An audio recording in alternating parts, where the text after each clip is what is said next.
Hello and welcome to Edukemy's YouTube channel. My name is Harsh Singh and in this video we shall discuss the Gazette magazine for 7th September 2021, your daily guide to UPSC current affairs. Now, today on Gazette we have the three snapshots. First, on rising antimicrobial resistance. This has been spoken of by Indian Council of Medical Research. The second one is swarm drone systems which have been purchased by Indian Army. The third one is the UPI auto pay modes. So these are the three snapshots. This day in history belongs to Boxer Rebellion from China. The featured news for today, which is on a separate video, is on hydropower projects in India. Now this hydropower projects in India, this theme gains significance because India has been giving its approval to many hydropower projects. In this context, we will understand what is the potential of hydropower in India. We will also understand what happens during climate change and how does climate change, global warming impact the hydropower projects, especially in the Himalayan states. And after that, the reasons for why India is still going ahead with these projects and what are the repercussions of the same. Now this is a separate video and rest of the article discussion will be on this particular video itself. So we have two videos on the Gazette magazine. Now, image of the day, can you imagine Thar Desert did have dinosaurs at some time? Yes, they did have. So image on that. Terms and concept, the four terms that we discussed today are, first one, Air Gun Surrender Abhiyan from the state of Arunachal Pradesh. The second one is UAE's green and gold visas. The third, Manda Buffalo from Odisha. And the fourth one is Ingenuity. We'll understand what this Ingenuity is about. Editorials of the day. The three editorials are: one, opinion about Pakistan on Afghanistan. This gains significance. The second one is about the federal issues specifically relating to finance. And the third, a very new novel perspective to national monetization policy. Case study of the day is the Poshan Vatikas from Madhya Pradesh. So let's start the discussion. This day in history belongs to Boxer Rebellion. It is a rebellion which happened in China in the 1900s and it ended on September 7 to 1901. Now this rebellion was about driving away the externals, the people who have come from outside away from China, and this was officially supported and it was a peasant uprising. How did they demonstrate this rebellion? This name also derives from the same. So the people who would demonstrate this would be into boxing, the kind of sports that you see just behind me, boxing and calisthenics. So calisthenics is the kind of sport in which strength training is built without the aid of dumbbell or external devices. So majorly using the body weight. Snapshot 1 is on the rising antimicrobial resistance in India, which has now also been affirmed by Indian Council of Medical Research. Now, just in these times when we see that the COVID virus is mutating, it is not just the COVID virus that is mutating. There are n number of other kind of microbes, microorganisms which attack human beings. They are also mutating and developing with time. Why? It is just a natural instinct to evolve and to grow. Just like humans have evolved, earlier we were also on 4 feet and then we stood up. After that, we also became erect. We started to think. The similar way, these small microorganisms also develop and evolve. What do they evolve with and against? They evolve in our own bodies itself. And this is how they cause disease to us. So, important organisms that have posed biggest threat, antimicrobial resistance, are E. coli, and then we have Acinetobacter and Pseudomonas. Right? Now, what are they trying to do? All they are trying to do is to survive. And to survive, they have to evolve. Now, how do they survive? They survive on human bodies. So these diseases, they actually eat us up, right? So this is one. Now, when we take a medicine alongside, the body gains immunity, right? The body gains more immunity against this kind of bacteria. As these small organisms, they attack us to survive us. So for example, if they cause some disease to us, they eat on our bodies and this is how they survive. What do? We take medicine. Taking this medicine ensures that we get immunity, correct? But this immunity is only against this particular virus or this particular bacteria. But slowly and steadily, it also evolves. It evolves and it also mutates. Sudden evolution happens in this body. And next time we take this medication, in case we get this disease, next time this bacteria will not be susceptible to this medication. Why? Because it has already evolved. We will have to take a higher dose of this medication, right? Not only higher dose, we might have to take a stronger medicine in itself, right? So first of all, if paracetamol was doing the job for some certain kind of infection, now we will have to take antibiotic. And if there comes a time in the body of an individual itself that this medication, higher antibiotic, also does not work because this bacteria again evolves to a higher stage. And in case this happens, we will have to take one of the extreme drugs, right? For example, steroids. And this is what is happening during COVID times. This virus is so much evolved and mutated that all these first line of drugs, second line of drugs are not working. And that is why we have to take an extreme step, that is steroids. And steroids do harm the body as well. They not only harm these kind of virus, bacteria, these microbes, they also harm our body. But still we have to take so that we survive the imminent acute crisis. And there are still certain kind of microbes which grow beyond the capacity of these steroids. What happens in that case? In that case, these microbes are called as superbugs. Superbugs.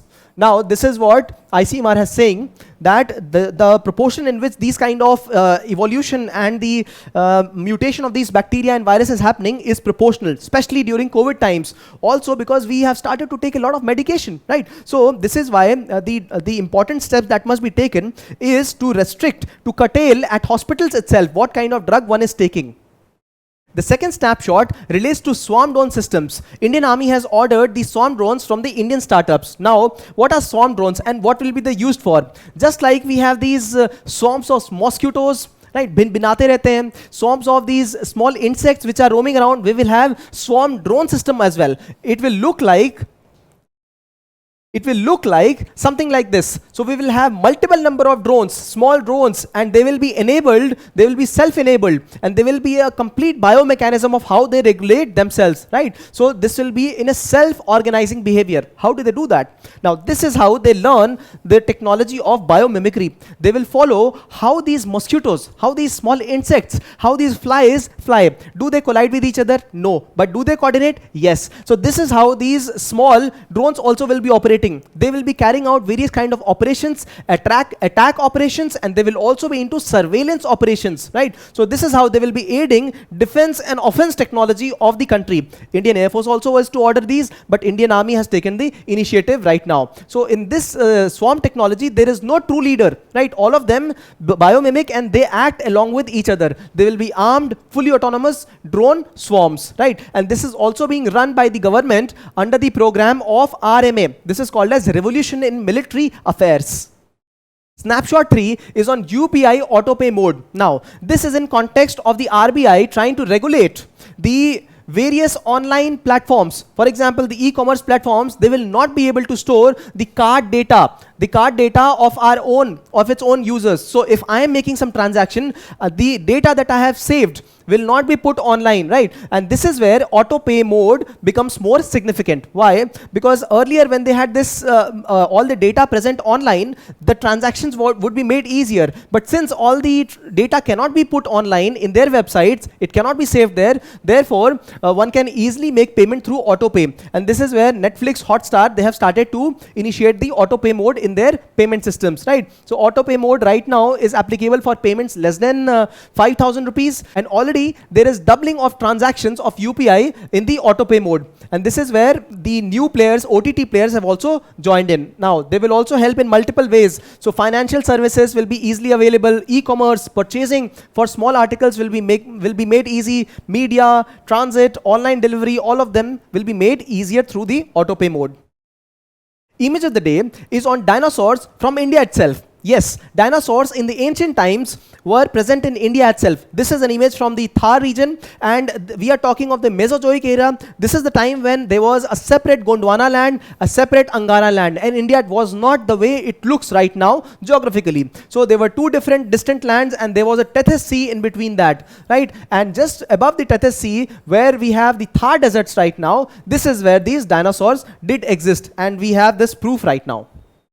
An important ecological initiative started in Arunachal Pradesh is the Air Gun Surrender Abhiyan, and this is the first term for news for today. Now, this has reduced killing of the birds. Instead, earlier what used to happen was these people used to traditionally capture capture these birds in the bamboo traps. But after the advent of the guns, the air guns and air pistols, and their indiscriminate use, the hunting of birds started, and this led to the killing, extermination of the bird species itself. And now this Abhiyan, this is a voluntary Abhiyan. That means this is a voluntary act, and people can start giving up their guns. The government is giving them certificates for the same, and this is also helping in ecological restoration of the region.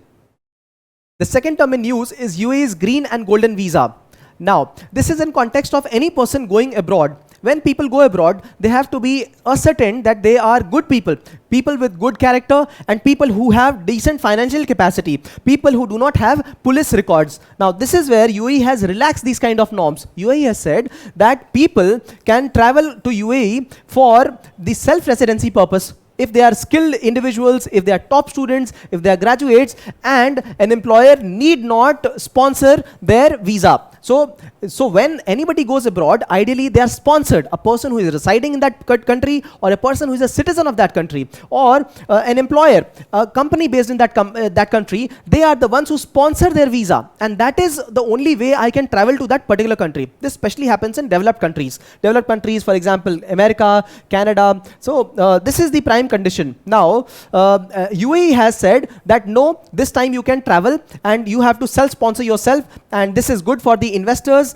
and people who are talented to go to UAE. Now, another kind of visa that UAE has released is called as golden visa. This is for the family travel. The complete family can travel to UAE for certain kind of purposes, live, work, business, etc. This will also increase investments. It also increase talent in UAE. Yes, it will.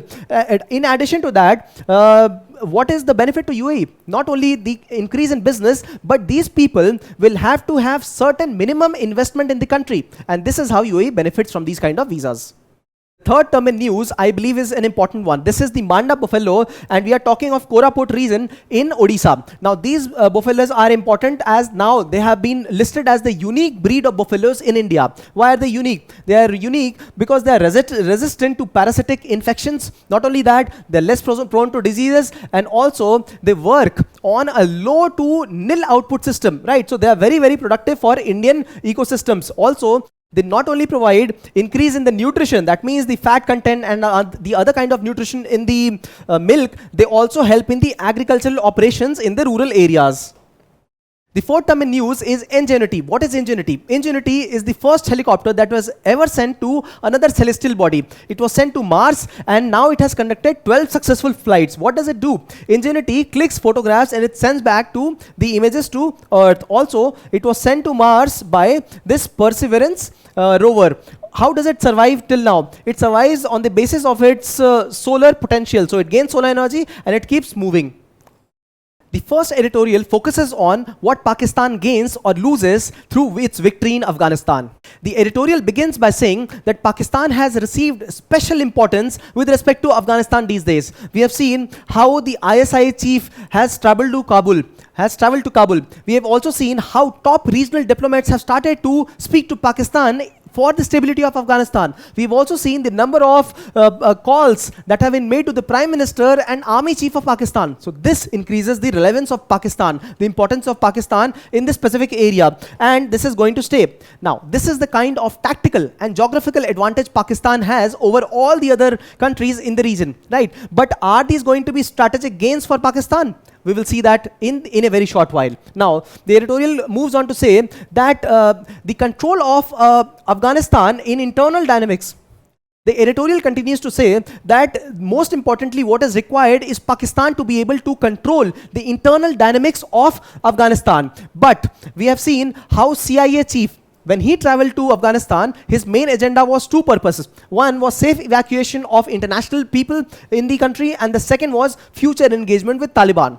Earlier, the agenda of ISI in Afghanistan was to give refuge to Taliban. We all agree? Yes. Earlier, the agenda of Pakistan in Afghanistan was to gain military grounds. Yes. Earlier, they wanted to give some diplomatic support to Taliban, some legitimacy to Taliban in Afghanistan. Yes, do we agree? Yes. And overall, it wanted to look at its own national interests. So, the travel of the ISI people in Afghanistan had its own agenda, right? They have also wanted to mediate the power sharing, right? So, this is about about the victors that are the Taliban and how they should be sharing power between them, and ISI, Pakistan, is trying to mediate the same, right? So somewhere it is also meddling with the internal politics, and this is where the editorial says that they have always been doing this after the fall of monarchy in the 1970s. So 1970s with the help of Iran, they tried to destabilize the government there. 1989, they won over the Mujahideens by putting in Talibans, and 1996 onwards, they also have had a good share in this particular area. Now, they are in the driving seat. But does this road lead to somewhere? No, it does not lead to anywhere. This is what C. Raja Mohan says. He says that there are various factions. There are various factions in Afghanistan, and they all have been united in overthrowing the Afghanistan government. Yes, but are they united enough to form a government?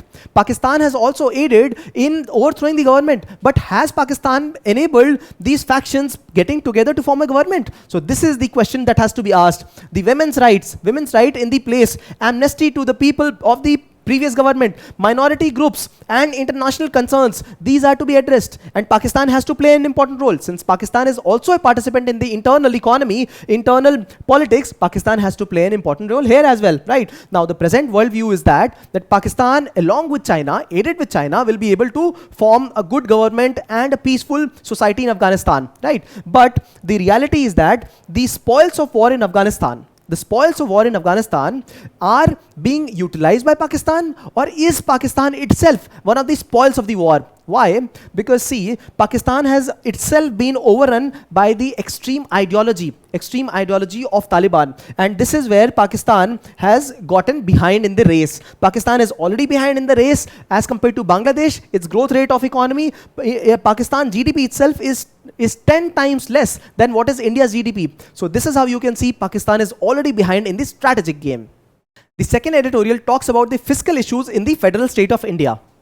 The editorial begins by saying that the state of Tamil Nadu, which is largely a well-governed state and largely a prosperous state, it also gives the example of how prosperous it is. Almost two times the per capita income of an individual in the state with respect to the national average. National average is around 1.3 lakh rupees per annum per capita, and the per capita per annum average in Tamil Nadu is 2.25 lakhs, so almost double. Yet the state has declared that it is going through a tough financial situation, a precarious position. Now, this is where the editorial says that this may not be true, that the states are discriminated against. The states might be receiving more favor from the central government. This is where the editorial goes into the past. First of all, the historical significance, and then the past of the Indian government as well. So it says that wherever there is federalism, wherever there is division of power between center and states, this power has always been shifting. Now, East Timor, one of the countries formed, it got formed out of Indonesia only because it wanted more resources. We see increased number of conflicts in Ethiopia, but that ethnical conflict, it is not the underlying cause. The underlying cause is again resource sharing, and similarly it happens in all the regions. So this is the philosophy behind it. Resource sharing is the philosophy, and if you get to the background of India also, you will see that India has slowly liberalized its economy in a way that states get more share of the economy. So earlier they were the share in the central taxes. Earlier only personal income tax and union excise duty, these are the taxes which were only for the center, and these were the two which were shared by the states. Later, after an amendment in the year 2000, the share in total tax that was collected by the center, that was shared with the states. So philosophically, you can see that states got more share of it, right? Also, with the abolishing of planning commission, the planning commission body which was regulating a lot of finances with respect to state, that has gone. State has got the autonomy to devise its own plans and mechanism to spend money, right? However, the article does raise an important concern. This concern is in the form of centrally sponsored schemes. It says that it also prohibits the state to have its own economy with respect to the schemes it has to run. This is where the editorial says that no, it is not true.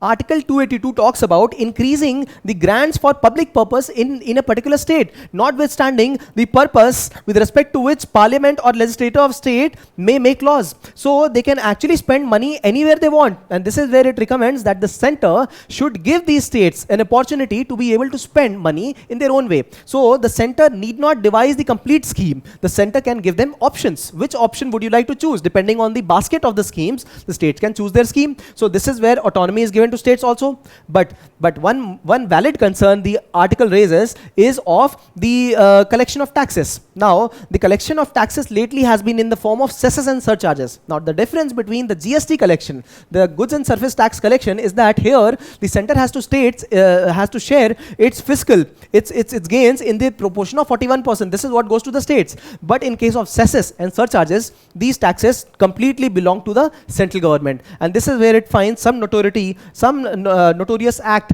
in the acts of central government. The third editorial discusses national monetization policy in a very new light. The editorial starts by talking of some simple facts like the government is trying to monetize its core assets and it will fetch revenue of 6 lakh crores to the government. Yes, that's true. And it also differentiates between the privatization and monetization concept. So privatization leads to the ownership change and monetization leads to only revenue, right? So ownership and political context. Also, the political context around privatization is anti-government, right? And therefore, monetization is the new word the government is using to unlock. So the words the government used was unlock the idle capital, to increase performance, to reinvest the money that is gained, and to gain additional benefits, accrue additional benefits for the government, right? So this is the policy statement which the government has used. What is the underlying agenda? Underlying agenda is to decrease the debt to GDP ratio. We have discussed in one of the snapshots that the debt to GDP ratio for the whole country has gone around 90% of the GDP, right? And for central government itself has gone to 60% of the GDP. And now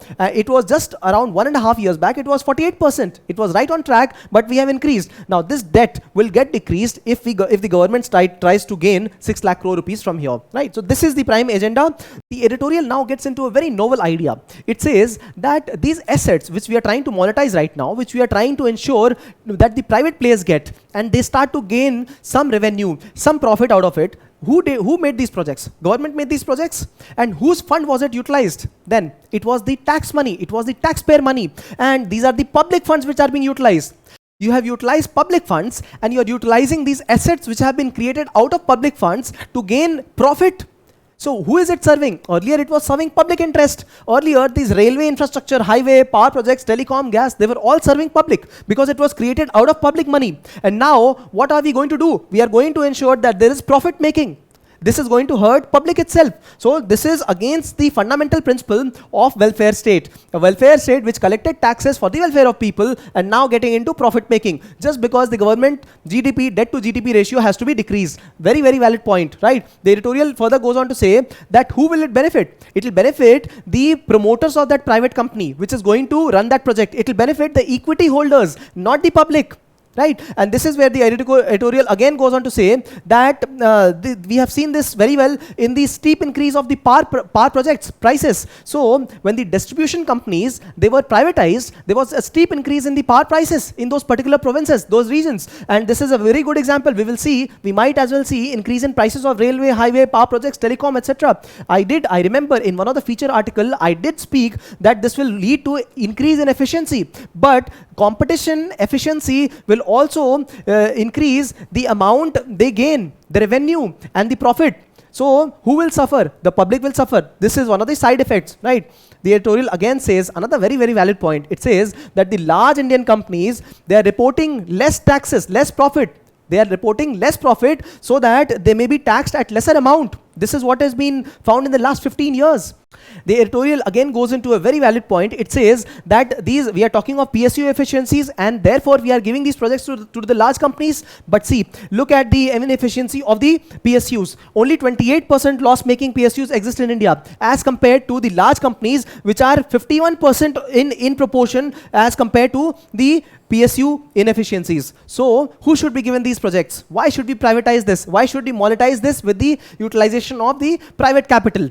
The case study of the day is about women farmers and Poshan Vatikas from Madhya Pradesh and in specific Chhindwara district. Now, what happened during the time of COVID? There was lockdown, and because of lockdown, people, the urban workers, they had to go back to their countryside areas. They had to go back to rural areas. So there was a relocation of migrant workers. They had no jobs, they had no economy, they had no livelihood. And this is where the females, they thought they should start some sort of gardening, some sort of vegetable and fruit gardening. And they initiated a mechanism in which they would participate in the labor activities in the vegetable gardening, right? Now this happened in Chhindwara. Now the most important benefit that you see is when they cultivated these kind of fruits and vegetables, spinach, guava, other kind of fruits and vegetables, this also helped in their fulfillment of lack of nutrition, something that they did not have in urban areas also. So nutrition is one thing that they gained through this. Not only that, they also helped their children gain better nutrition status, women and children. This is one, and whatever was the surplus, they could sell it. So there was income generation. Now you see the power of female force through this. The power of female force in being able to utilize these Poshan Vatikas in Madhya Pradesh. Now, what did it lead to? It led to nutritious food garden. This is one. It led to waste management. We are seeing increased examples of how waste is being managed and waste is being utilized so that there is generation of economy. So compost pits is one good example. The third one is health aspect, improvement of health. What about work culture? There's an improved work culture in the whole area, in the ecosystem. Would people want to go back to urban areas again? No. In the interviews itself, they said that they have received the kind of food in village areas which they never received in the urban areas, right? So this is how we see that a simple case of women empowerment in rural areas helps the whole ecosystem run well. If you like this video, if you like our effort, do share some love on us through likes, comments and shares. If you subscribe to the channel, you will receive timely updates. Thanks for watching.